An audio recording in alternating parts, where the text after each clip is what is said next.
दिसंबर की ठंडी सुबह चंबल नदी के किनारे आंख खोल रही है। युवा नर घड़ियाल साथियों की खोज में निकले हैं। सर्दियां प्रेम जताने और उसे परवान चढ़ाने के लिए अच्छी होती हैं। नर घड़ियाल अपने थूथन पर बनी घड़ी जैसी बनावट के उपयोग से संभोग के लिए मादा को पुकारते हैं। इस पुकार को 240 फुट की दूरी से सुना जा सकता है। अगर मादा अपना थूथन ऊपर की ओर कर दे तो वो भी राजी है। ये जोड़ा संभोग के दौरान 30 मिनट तक पानी के नीचे रह सकता है।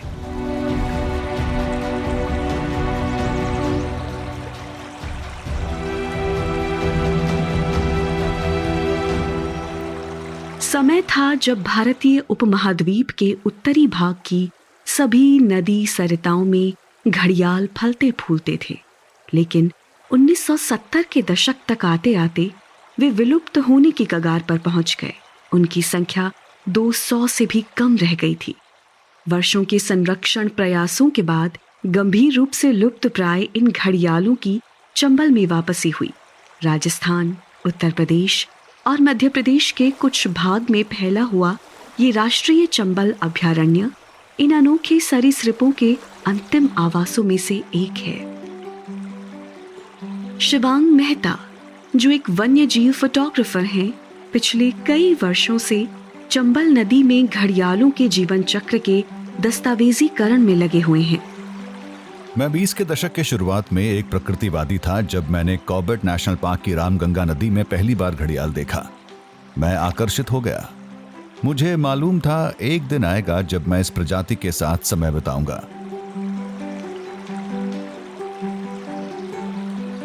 ऐसा 2020 और 2021 में महामारी के दौरान हुआ, जब मैंने घड़ियालों के जीवन की कहानी को समझने के लिए चंबल नदी के आसपास हजारों किलोमीटर की यात्रा तय की। जब मादा घड़ियाल चंबल नदी के रेतीले तट पर घड़े जैसे गड्ढों में अंडे दे रही थी, शिवांग ने उनका वीडियो बनाना शुरू किया। 70 दिन के बाद अंडों से बच्चे निकले।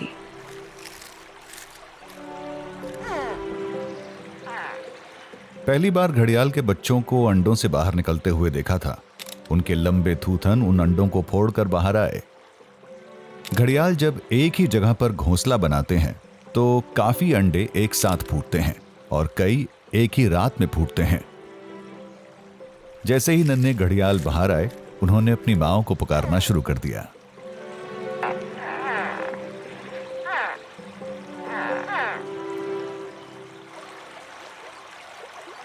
केवल 1% बच्चे ही वयस्क होने तक जीवित रह पाएंगे।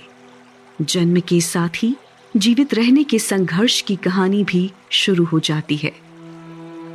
अंडों से बाहर आने के 2 हफ्तों तक इन नवजातों का पोषण उनके पेट से जुड़ी जर्दी की थैलियों से होता है। ये बड़ा महत्वपूर्ण समय होता है। इस दौरान उन्हें तैरना सीखना है, छोटी मछलियां पकड़नी है, मॉनसून की बाढ़ को सहने के लिए तैयार होना है और सबसे जरूरी बात, उन्हें शिकारियों से बचना है। लेकिन इतने मोटे पेट के साथ पानी में चलना आसान तो नहीं है। एक बार तैरना आ जाए फिर वे पीछे मुड़कर नहीं देखते। अपने जालदार पैरों और लंबी चपटी पूंछ के सहारे घड़ियाल तैराकी के उस्ताद बनने के लिए ही बने हैं। आपसी खांचे में बंद होने वाले पैने दांतों और संकीर्ण थूथन ने उन्हें तेज बहाव वाली नदियों में मछली पकड़ने में सक्षम बनाया है। हालांकि वे पानी के राजा हैं, उनकी छोटी छोटी टांगे जमीन पर ज्यादा काम की नहीं है। जून 2022 में मुझे उस फील्ड टीम से कॉल आया जहां मैं घड़ियालों का दस्तावेजीकरण कर रहा था। उन्होंने मुझे एक बहुत ही विरले प्राकृतिक व्यवहार के बारे में बताया जो उन्होंने देखा था, और उन्होंने मुझे आने को कहा। तो मैंने बस अपना बैग पैक किया और तुरंत रवाना हो गया। वहां जो मैंने देखा वो हमेशा के लिए मेरी स्मृति में अंकित हो गया। सियारों का एक जोड़ा सूंघते हुए उन नवजात घड़ियालों तक जा पहुंचा था। जीवों के बच्चे हमेशा किसी भी शिकारी के लिए शिकार का सबसे आसान जरिया होते हैं। मैं सियारों की अगली चाल देखने के लिए नदी के किनारे पर खड़ा हो गया। जैसे ही सियार का जोड़ा बाड़े के भीतर घोंसलों के क्षेत्र में घुसा, नवजात घड़ियाल खतरा महसूस करते हुए तुरंत एक छोटे से समूह में इकट्ठा हो गए।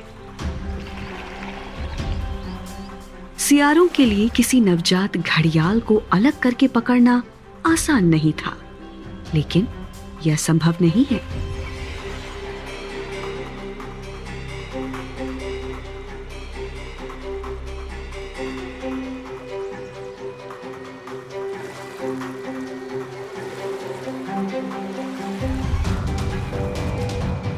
इस चतुर जोड़ी ने मिलकर काम शुरू किया और अपने लक्ष्य को पा लिया।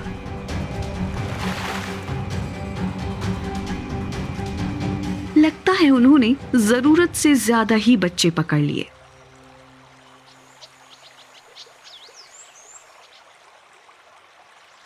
अंडों से फूटे नवजातों के विरुद्ध अभी कई मुश्किलें खड़ी थीं, लेकिन मुझे उस फील्ड साइट को छोड़कर जाना पड़ा क्योंकि मुझे घड़ियालों के जन्म को रिकॉर्ड करने के लिए वहां से 4 घंटे की दूरी पर स्थित हैचरी में बुला लिया गया।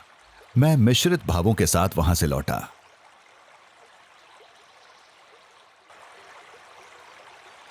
फील्ड टीम ने मुझे वापस बुलाया। वो हैरान थे क्योंकि शिकार का सिलसिला अब भी जारी था।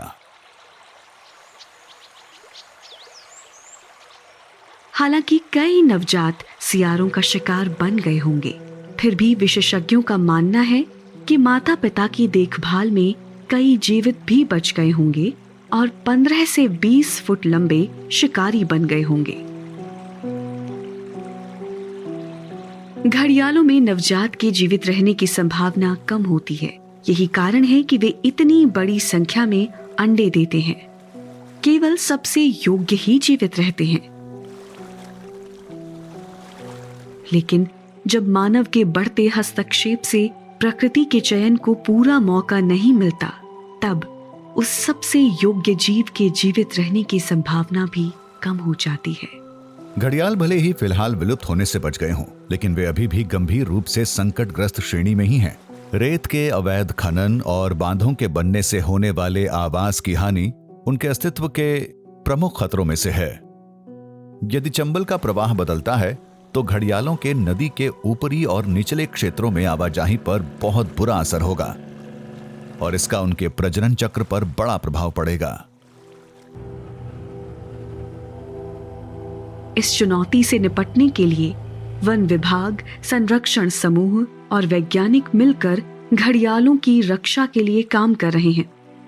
इन राज्यों में जारी निगरानी में घड़ियालों का प्रजनन और पुनर्वास कार्यक्रम इस दिशा में एक अहम उपलब्धि है।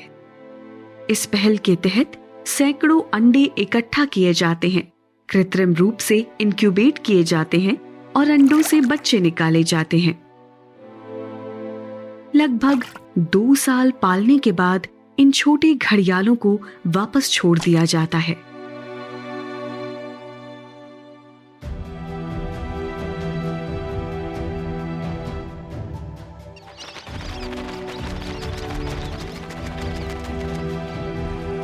बाघ की ही तरह घड़ियाल भी एक सबसे महत्वपूर्ण प्रजाति है, जिससे हमारी नदियों के स्वास्थ्य का पता चलता है। विकास के क्रम में घड़ियाल दुनिया के सबसे अनोखे सरीसृपों में से एक है और उनके विलुप्त होने का मतलब होगा पृथ्वी पर से उनका नामो निशान मिट जाएगा।